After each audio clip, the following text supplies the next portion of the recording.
Имаше едно момче. Най-нарцистичният самовлюбен мъж, който аз съм срещала. Но избързвам. Ще ви направя един сторитайм за него и ще ви разкажа защо написах моята нова песен "Закривай" точно за него. Някои от нещата, които му казах, съм ги цитирала директно в текста. Така че ще я навършите историята доста по-добре, когато чуете лириките утре в 10, когато излезе "Закривай". Но сега ще ви разкажа набързо горе-долу какво стана. Преди няколко месеца, началото на годината, това беше първата и последната ни среща. Пича идва да ме вземе и от момента, в който аз се качих в колата, той започна да стреля като картечница.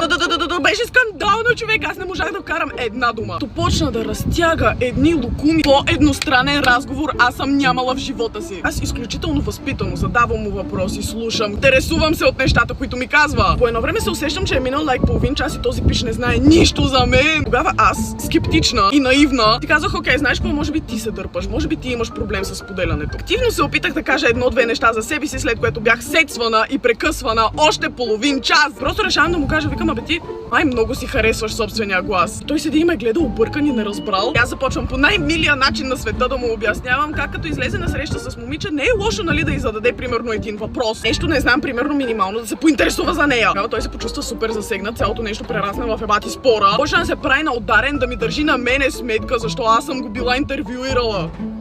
What? Още някои от нещата, които си казахме в този спор, са написани в текста на "Закривай" и песента за това се казва "Закривай". Аз се прибрах от тази среща и бях ядосана. Седнах и я написах тази песен, докато още ми беше прясно в главата какви глупости ми говори този пичага. Пичага, ако гледаш това видео, не става въпрос за тебе. Става въпрос за един друг.